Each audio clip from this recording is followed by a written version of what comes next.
lot of props, a lot of credit this year because I've seen how he just completely embraced Brock.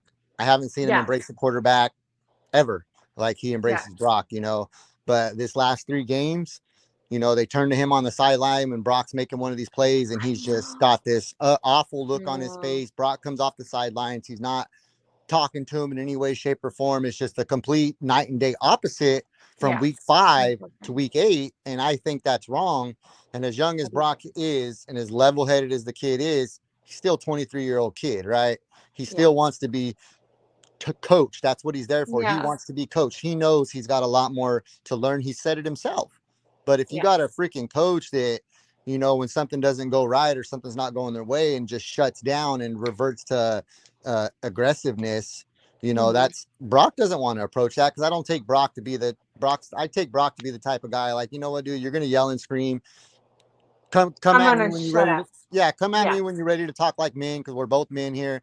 You ain't gonna hear me, I'm not gonna hear you. I feel like that's Brock's mentality, and Kyle Shanahan is just like rah rah rah rah, Yeah. and he just he Very just hot doesn't headed. seem to be embracing Brock as he was, week 1 through 5, as opposed to 5 through 8. He seems to be a little more harsh, even though he's going on this podium, in his little interviews I seen. Oh, Brock's doing great. Grant asked him, hey, you're going to bench Brock? He's like, for what? He didn't do nothing wrong.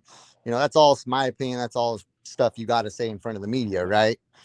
So how much of that is true or not? You want to look more at what you're seeing from them, and if you Exactly. look at that last game, Brock Purdy, it wasn't even on a throw where he threw an interception. It was just like an incompletion, and he walks off the field, and you like the camera follows him, and he's talking to Shanahan, and Shanahan turns and is like walking away from him, and Brock is following him, and you see Shanahan like yelling like clearly at Yep. Brock, and like Brock is trying to talk to him, and then eventually Brock just stops, and I kind of feel like what you just said, where maybe Brock might be more of the type of person that's like, hey, like, I'm not gonna like if this is gonna be how it is, I'm not gonna engage. You can come back with me. And to be fair, I empathize with Kyle Shanahan. I like to be a little hot headed and be a yeller, Oh, but I'm me too. also not in charge of I just feel like it's poor leadership, right?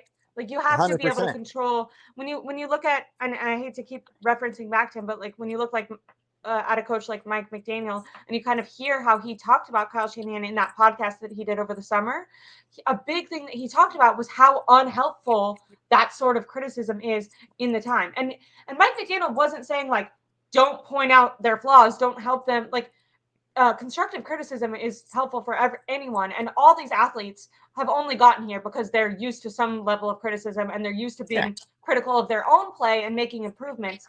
But there's a difference when, like, especially in the moment, like, okay, if you want to yell at me in the film room in 2 days, fine. But if I have a 2 minute drill coming up in the next play, don't yell at me right now. Let's clear my head. Let's see, okay, what can we do right now moving forward for the next game. I have a different person that joined.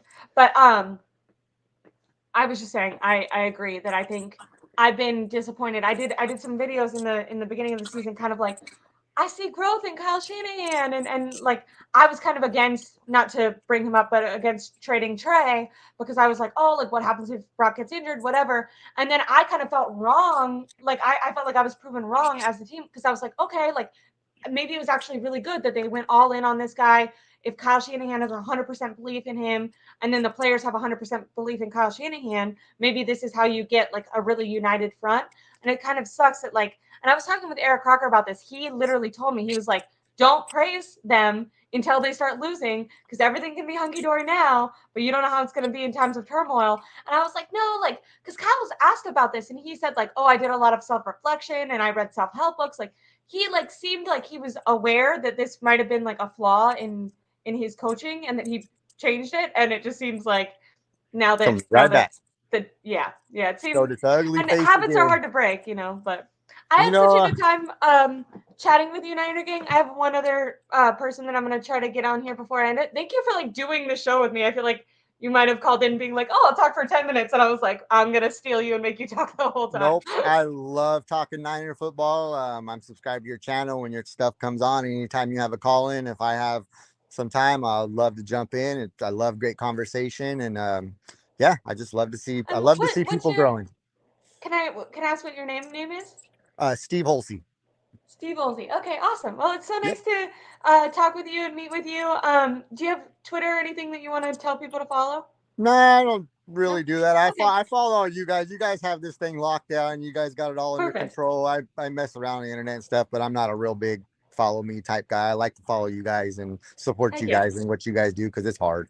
So I respect Well, it. I'm, and that I want to give a shout out to all the people who do this all the time. I feel like when you watch things, you're like, oh, they just go on here and talk, but you have to like. Mm, I feel like I always thought I was like, oh, I know what everyone's talking about, but there's like a different level, or at least I'm way more comfortable now than I was in the beginning.